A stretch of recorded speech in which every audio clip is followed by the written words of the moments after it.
मनुष्य के जन्म से लेकर मृत्यु तक क्या क्या सजा और क्यों मिलती है। मित्रों, जैसा कि हम सभी जानते हैं कि इस मृत्यु लोक अर्थात पृथ्वी लोक पर जीव जंतु के 84 लाख योनियां निवास करती हैं और उसी में से एक मनुष्य योनि भी है जिसमें हमारा और आपका जन्म हुआ है।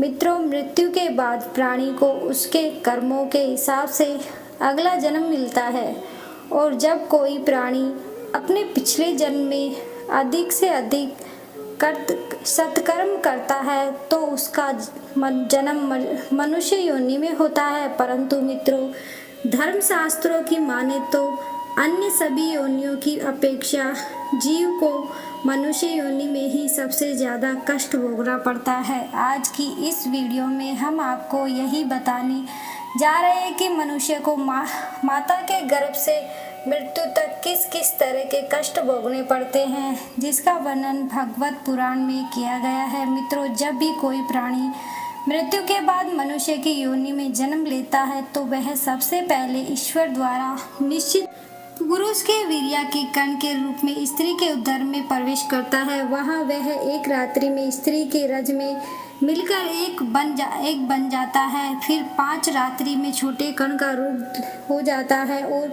उसके बाद अंडे की जैसे रूप में परिणित हो जाता है। इसी तरह 1 महीने में उसके सर निकल आता है। 2 मास में हाथ पांव आदि अंगों का निर्माण हो जाता है और 3 माह में नर अर्थात नाखून, अस्तित्व, चर्म यानी त्वचा, स्त्री पुरुष के चिन्ह तथा अन्य छिद्र उत्पन्न हो जाते हैं। 4 माह में उसमें मांस उत्पन्न होने लगता है। फिर 5वें माह में गर्भ में पल रहा शिशु को भूख प्यास लगने लगती है और 6ठे माह में झिल्ली से लिपटकर वह कोख में घूमने लगता है। उस समय माता के द्वारा ग्रहण किए गए अन्य जल आदि से उसकी भूख मिटने लगती है और वह कर्मी आदि जंतुओं की उत्पत्ति स्थान में पड़ा रहता है। वह सुकुमार तो होता ही है। जब वहाँ से भूखे कीड़े उसके अंग नोचते हैं तब अत्यंत कलेश के कारण वह क्षण अचेत हो जाता है। इतना ही नहीं, माता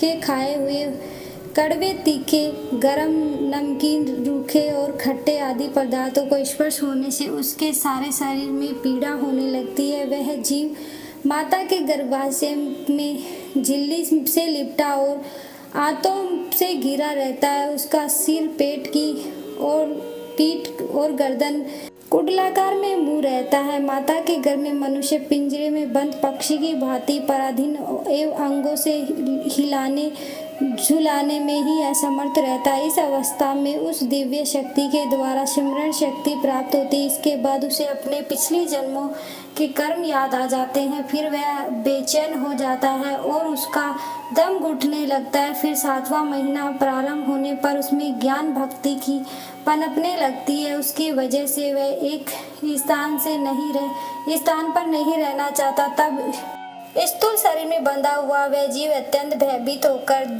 दीर्घ वाणी से कृपा याचना करता हुआ हाथ जोड़कर उस प्रभु की स्तुति करता है जिसने उसे माता के गर्भ में डाला है। माता के गर्भ में स्थित जीव प्रभु से यह याचना करता है कि हे प्रभु, माना मैं बड़ा अधर्मी हूँ, माना मैं बड़ा अधर्मी हूँ, माना मैं बड़ा अधर्मी हूँ, माना मैं बड़ा पापी हूँ और आपने जो यह गति दिखाई है वह मेरे लिए योग्य है। मैं शरीर से रहित होने पर भी देखने में पंच भौतिक शरीर से संबंध हूँ और इसीलिए इंद्रिय, गुण, शब्दादिक विषय और दिग्भाषा अर्थात अहंकार रूप जाना पड़ता है। इसके बाद भागवत पुराण में बताया गया है कि देहधारी जीव दूसरी देह अर्थात माँ के गर्भ में भीतर मल मूत्र और रुधिर के कुएं में घिरा होता रहता है। इसके 5वां रस ऊष्मा से गर्भ में मौजूद जीव का शरीर अत्यंत सप्त होता रहता है। इन कष्टों के बारे में सोचते हुए जीव गर्भ से बाहर निकलने का प्रबल इच्छा लिए महीने गिन रहा होता है और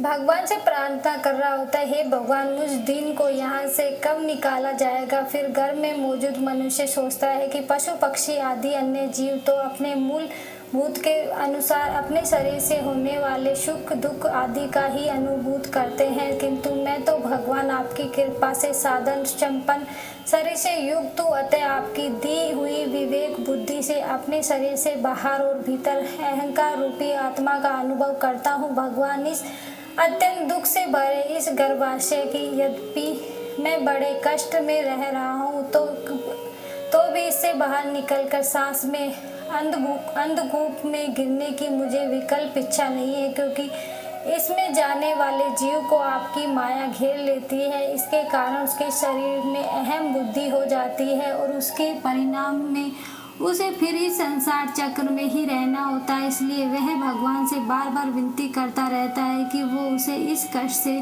और सांसारिक मोह माया से जितनी जल्दी हो सके उतनी जल्दी मुक्त कर दे। फिर 9वें और 10वें महीने में जब मनुष्य अपनी माता के गर्भ से इस मृत्यु लोक पर आता है तो उसकी सारी स्मृति नष्ट हो जाती है। वह विपत्ति विपरीत गति को प्राप्त होकर बार बार जोर जोर से रोने लगता है। फिर माता पिता के द्वारा उसका पालन पोषण किया जाता है। शिशु अवस्था में जब मनुष्य को खाट पर सुला दिया जाता है तो उसे खटमल आदि जैसे कई कीड़े काटते रहते हैं, लेकिन तब उसमें शरीर को खुजालने उठाने अथवा करवट बदलने की भी सामर्थ्य न होने के कारण वह बड़ा कष्ट पाता है। उसकी त्वचा बड़ी कोमल होती है, इसलिए वह सिवा रोने के कुछ नहीं कर सकता। इसी तरह मनुष्य बाल्यावस्था से दुख भोगकर युवा अवस्था में पहुंचता है। इस समय उसे यदि कोई इच्छित भोग प्राप्त नहीं होता तो अज्ञानवशता वह उसका क्रोध बढ़ जाता है और वह शोकाकुल हो जाता है। देह के साथ ही साथ अभिमान और क्रोध बढ़ जाने के कारण मनुष्य अपना ही नाश करने के लिए दूसरे कामी पुरुषों के साथ बैर कर लेता है। इतना ही नहीं, खोटी बुद्धि और अज्ञानता के कारण मनुष्य अभिमान करने लगता है, जो शरीर से मृत्यु काल तक अनेक प्रकार के कष्ट ही देता है। इसी के लिए मनुष्य तरह तरह के कर्म करता है, जिसमें बन जाने के कारण इस बार संसार चक्र में जन्म लेना पड़ता है। इतना ही नहीं, मनुष्य योनि में जन्म लेने के बाद यदि किसी मनुष्य का भोगों में लगे हुए विषय पुरुष से समागम हो जाता है और वो उसी का अनुगमन करने लगता है तो पहले के समान ही वह फिर नरक योनि में जन्म लेता है, जिसके संग मनुष्य की पवित्रता, दया, वाणी और स्वयं बुद्धि और इंद्रियों को स्वयं जैसे सद्गुण नष्ट हो जाते हैं। इसलिए भागवत पुराण में बताया गया है कि किसी भी मनुष्य को ऐसे लोगों के साथ मित्रता नहीं करनी चाहिए जो हमेशा स्त्रियों के साथ समागम में रत रहते हो।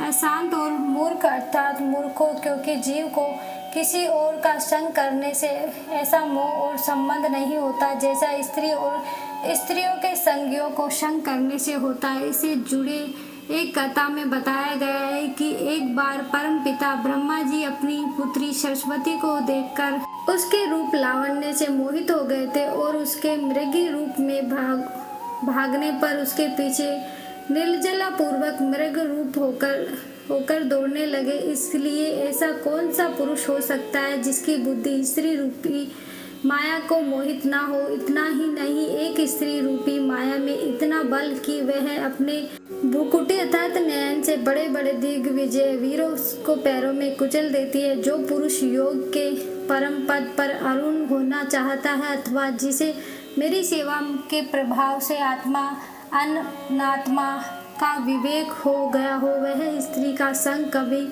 ना करेगा, क्योंकि भगवत पुराण में ऐसे पुरुषों के लिए नरक का खुला द्वार बताया गया है। जो मनुष्य अपने जीवन में स्त्री के असंगत रहता है तथा मृत्यु के समय भी स्त्री का ही ध्यान करता है, उसे अगले जन्म में स्त्री योनि प्राप्त होती है। मनुष्य रूपी जीवन पाकर यदि कोई मनुष्य जिसे किसी भी जीव की हत्या अपनी भौतिक सुखों को प्राप्त करने के लिए करता है, उसे अगले जन्म में उसी जीव की योनि में जन्म लेना कष्ट भोगना पड़ता है। फिर मनुष्य की उम्र जब ढलने लगती है अथवा जब वह अपने जीवन के अंतिम पड़ाव में प्रवेश करता है तो उसे इस जन्म के किए गए सब तब तक के कर्मों के हिसाब से उसी मृत्यु लोक पर शारीरिक और मानसिक पीड़ा भोगनी पड़ती है। अथवा यदि कोई मनुष्य अपने माँ बाप के बुढ़ापे में सेवा नहीं करता या फिर उसे घर से निकाल देता है तो उसकी संतान भी बुढ़ापे में उसके साथ वैसा ही व्यवहार करती है जैसा उसने अपने माता पिता के साथ किया था और यह जीवन चक्र निरंतर चलता रहता है। फिर जब मनुष्य मृत्युशैया पर होता है तब उसे माँ के गर्भ की तरह ही एक बार फिर दिव्य शक्ति मिलती है और उसे अपने कई जन्मों के कर्म याद आ जाते हैं, जिसे जानने के बाद मनुष्य पुनः विलाप करने लगता है और भगवान से बार बार विनती करता रहता है कि हे प्रभु, इस कष्ट रूपी जीवन चक्र में मुझे कब मुक्ति मिलेगी। मैं ऐसा क्या करूं जिससे मुझे आपके चरणों में शरण मिल सके। उस समय वह अपने द्वारा किए गए बुरे कर्मों को याद करके बार बार रोता भी है। वह सोचता है कि मैं अपने कर्मों के बारे में अपने परिवार वालों को बता देता हूँ, किंतु वह ऐसा नहीं कर पाता। वह भगवान उसे कहते हैं कि तुम्हारे पास जब अच्छे कर्म करने का वक्त था उस समय तुम लोभ काम क्रोध में आसक्त हो व्यस्त हो बुरे कर्म कर रहे थे, और जब तुम्हें कष्ट भोगना पड़ रहा था तो तुम मुझसे मुक्ति की आशा करते हो। ऐसा कभी नहीं हो सकता। इसलिए हे देवधारी, अपने अगले जन्म में अच्छे कर्म करना ताकि तुम्हें मेरी शरण में जगह मिल सके। फिर इसके बाद यमदूत उसके शरीर से आत्मा निकाल ले जाते हैं और बच जाता है वह स्थूल शरीर। जिसलिए मनुष्य को चाहिए कि वह भगवान के द्वारा मिले मनुष्य रूपी जीवन में अधिक से अधिक सत्कर्म कर जन्म के मरण के चक्र से खुद को मुक्ति दिला ले और सदा के लिए भगवान के चरणों में अपना स्थान बना ले। आपको यह वीडियो कैसी लगी और आप इस बारे में क्या सोचते हैं, हमें नीचे कमेंट करके बताइए। वीडियो पसंद आया हो तो एक लाइक ज़रूर और चैनल को सब्सक्राइब ज़रूर कर लेना। धन्यवाद।